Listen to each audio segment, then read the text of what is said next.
रहस्यमय यात्रा पार्ट 12। अगले दिन समस्त कर्मचारी कार्य में व्यस्त थे।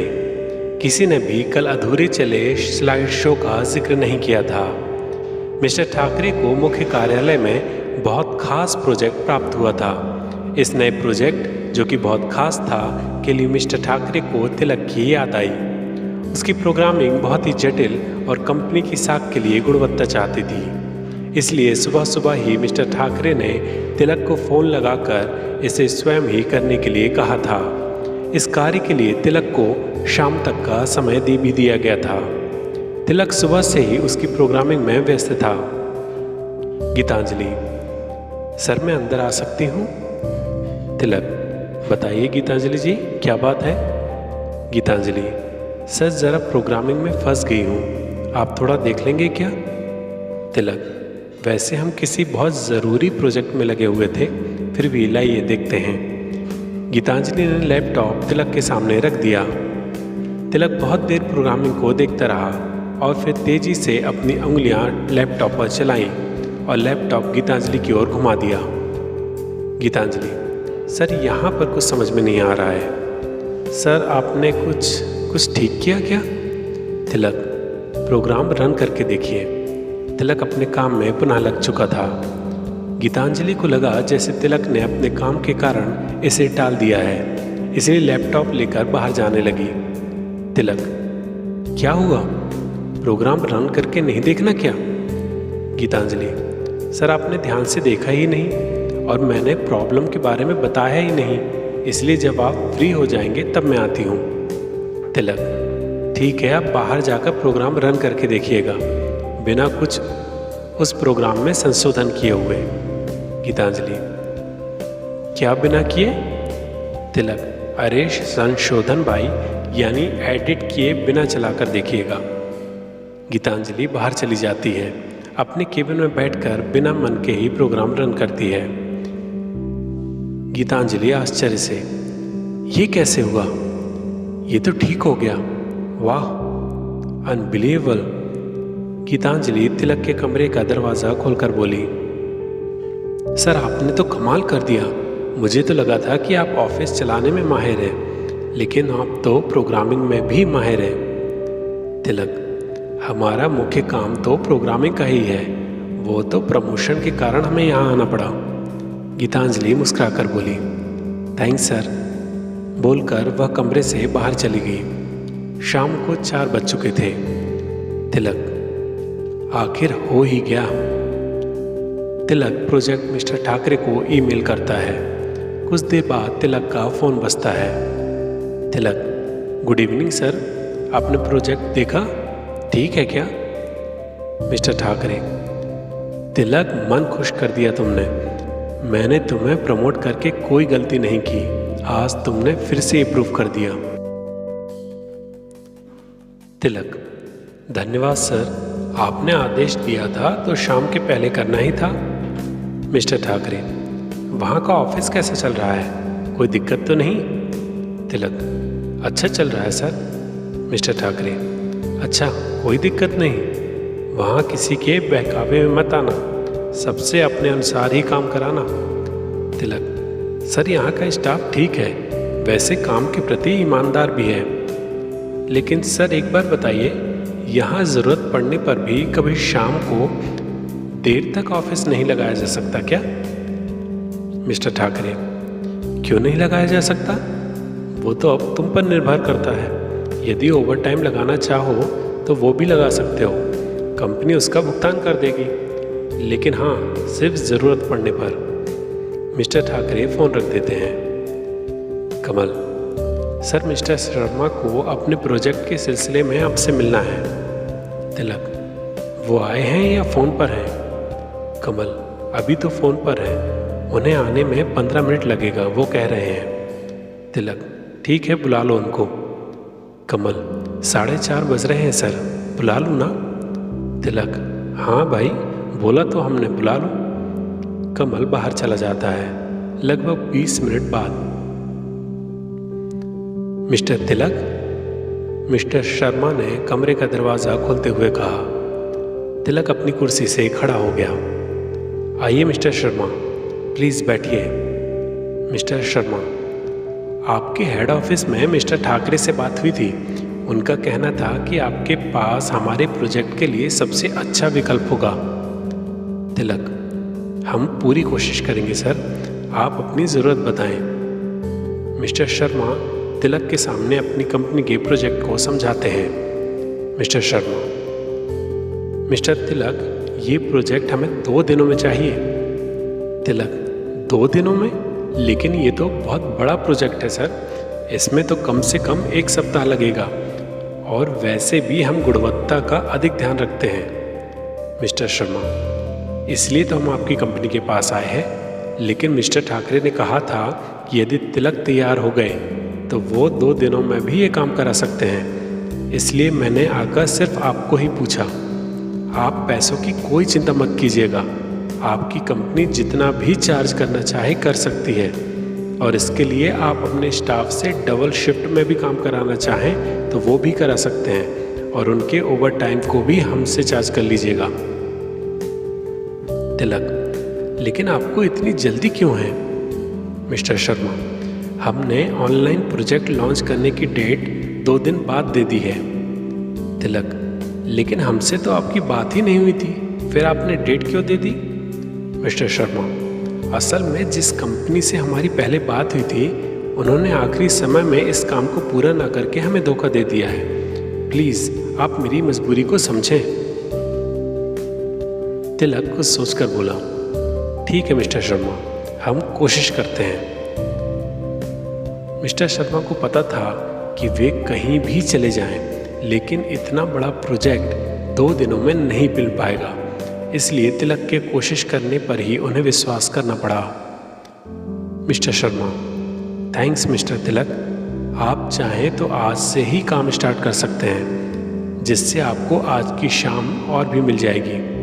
तिलक, आप एक बार हमें कल शाम को और फ़ोन कर लीजिएगा, अपना कार्ड भी देते जाइए। यदि हमें कुछ पूछने की ज़रूरत पड़ती है तो हम आपको कॉल करेंगे। मिस्टर शर्मा अपना कार्ड देकर चले जाते हैं। तिलक ने घड़ी की ओर देखा, घड़ी 5:20 बजा रही थी। ओह, हमें सभी से बात करनी होगी, नहीं तो सभी जाने लगेंगे, तिलक ने धीरे से ही खुद से कहा।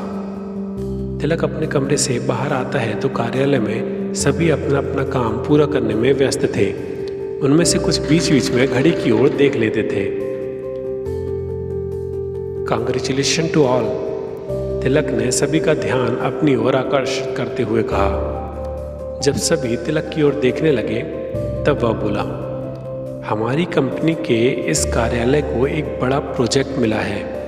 इस प्रोजेक्ट से हमारी कंपनी और इस कार्यालय दोनों का ही अच्छा खासा नाम होगा।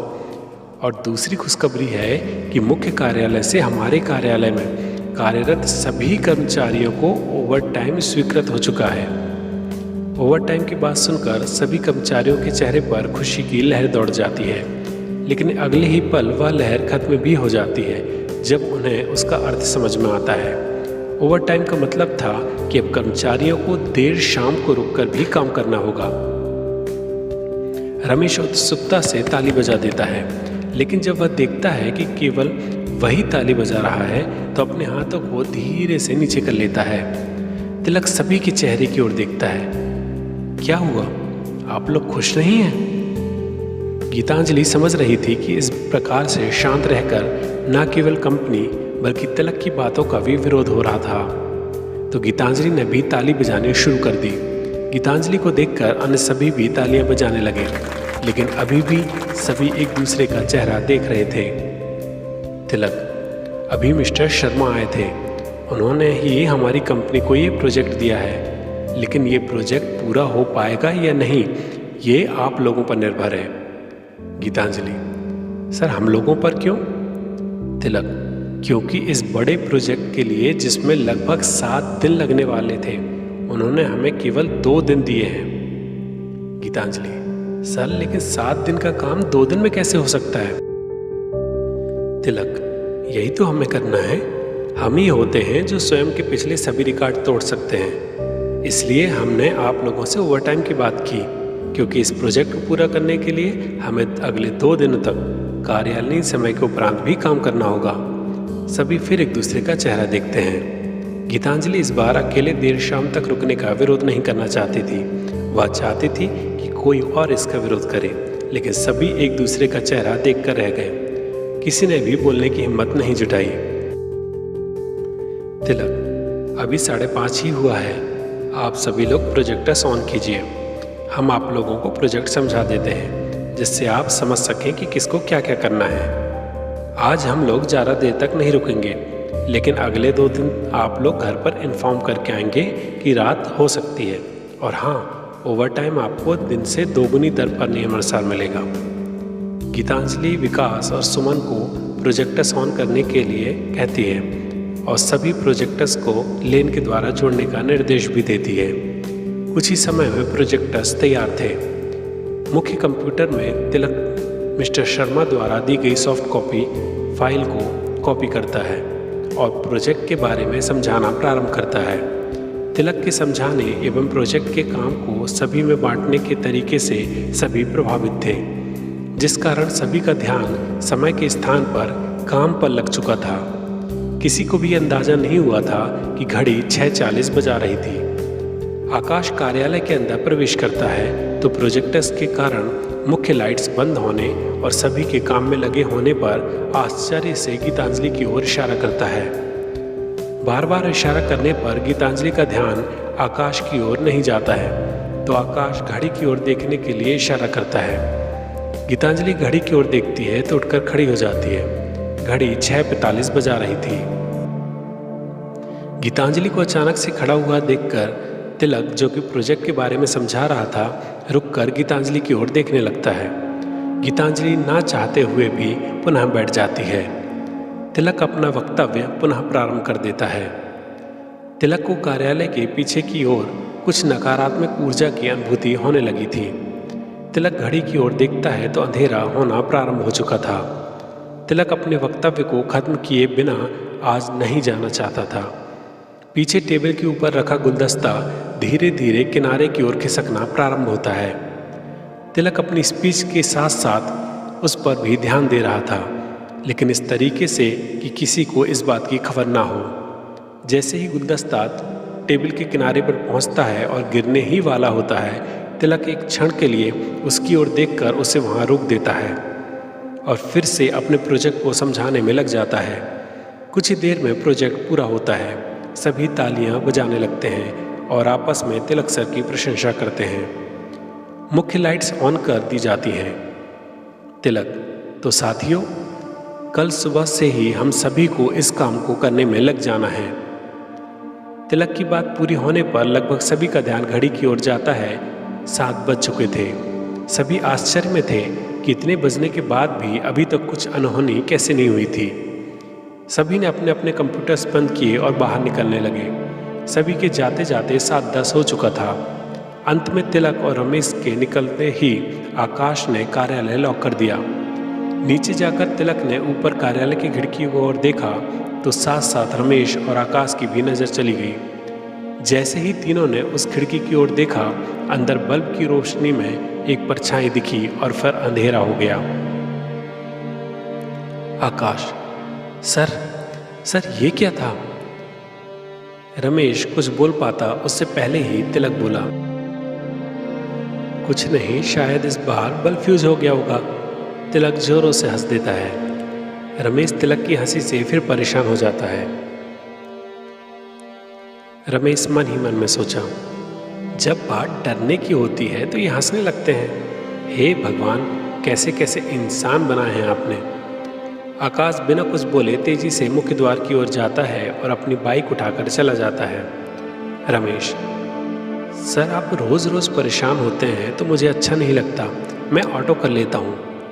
तिलक, ठीक है तुम ऑटो कर लो, उससे कहना कि मेरी गाड़ी के बगल में चलाएगा, जिससे हम बातें करते हुए चल सकेंगे। जिस तरह से तिलक ने गंभीर होकर बात की थी, रमेश तिलक की ओर कुछ देर देखता रह गया। तिलक जोरों से हंसता है और पार्किंग की ओर चल देता है। रमेश कुछ सोचकर रुक जाता है। तिलक, चलो भाई, रुक क्यों गए? हमारे साथ ज़्यादा औपचारिक बातें मत किया करो, वो भी कार्यालयीन समय के बाद। जिस दिन हमें लगेगा कि हमें तुम्हारे घर की ओर नहीं जाना है, उस दिन हम साफ बोल देंगे कि तुम चले जाओ। उस दिन यदि तुम बोलोगे भी तब भी हम तुम्हें नहीं ले जाएंगे। इस बारे में हम औपचारिकता नहीं करते और ना ही संकोच करते हैं। रमेश बिना कुछ बोले तिलक के पीछे पीछे चल देता है। सुबह 10:30 बजे मुंबई सॉफ्टवेयर कार्यालय। तिलक के कार्यालय में प्रवेश करते ही सभी गर्मजोशी से अभिवादन करते हैं। असल में कल जिस प्रकार से आकस्मिक प्रोजेक्ट के बारे में तिलक ने सभी से बात की थी, उससे सभी उत्साहित थे और उनकी नज़रों में तिलक का कद और भी ऊंचा हो गया था। तिलक ने नम्रता से सभी को एक साथ अभिवादन का जवाब दिया और अपने कमरे में जाते जाते कमल को अपने कमरे में आने के लिए इशारा करता गया। कुछ ही देर में कमल तिलक के सामने था। तिलक, कमल बैठो। कमल सामने कुर्सी पर बैठ जाता है। तिलक, कमल तुम इस कार्यालय में कब से हो? कमल, सर लगभग 6 सालों से। तिलक, तो हमें 3 सवालों के जवाब चाहिए, क्योंकि इन सवालों का इस संबंध इस कंपनी के उज्जवल भविष्य से है। इसलिए इनका जवाब देना तुम्हारा कर्तव्य भी है और जिम्मेदारी भी। कमल के चेहरे पर चिंता का भाव साफ दिखाई देता है। कमल, कौन से सवाल सर? सर, मेरी नौकरी को तो कोई खतरा नहीं ना? मुझे इस नौकरी की बहुत ज़रूरत है। तिलक, अरे कमल, तुम्हारी नौकरी कहाँ से बीच में आ गई? लेकिन ये समझो कि हम सभी की नौकरी और तरक्की तभी तक है जब तक ये कंपनी आगे बढ़ती रहेगी, और इसके लिए तुम्हारा हमको बिना कुछ छिपाए जवाब देना बहुत ज़रूरी है। कमल, बोलिए सर, मुझे क्या बताना है? तिलक, पहली बात कि उस दिन जब स्लाइड शो में उस लगभग 50 वर्ष के व्यक्ति की फ़ोटो आई थी तो सभी के चेहरों से हवाइयाँ क्यों उड़ गई थी? दूसरी बात, कार्यालय के पीछे की ओर जो कुर्सी टेबल है जो हमेशा खाली रहती है, उसमें कौन बैठता था? और तीसरी बात, कार्यालय के सभी कर्मचारी देर शाम तक कार्यालय में रुकने से डरते क्यों हैं? ऐसा आखिर हुआ क्या था? कमल पहले से ज़्यादा सहम जाता है और सिर झुकाए विचारों में खो जाता है। तिलक, क्या हुआ कमल? इन 3 सवालों के जवाब मिलना बहुत ज़रूरी है। इसके कारण कंपनी अपनी पूरी क्षमता से काम नहीं कर पा रही है और कर्मचारियों, जिसमें तुम भी शामिल हो, कोई भी ओवरटाइम भी नहीं कर पा रहा है, जिससे तुम सभी का भी नुकसान है। कमल, सर आपने तीनों सवाल एक साथ कैसे पूछे? तिलक, क्यों? क्या तीनों? कमल, हाँ सर। तिलक, हमें लग ही रहा था। कमल, हाँ सर, तीनों सवाल एक दूसरे से ही संबंधित हैं, या यूं कहा जाए कि तीनों सवालों का उत्तर भी एक ही है और इस सवाल में ही उनका जवाब भी है।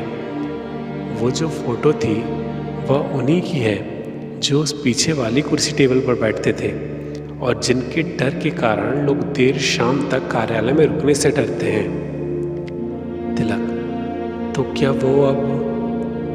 कमल, जी सर। मिस्टर वर्मा पहले इसी कार्यालय में काम करते थे।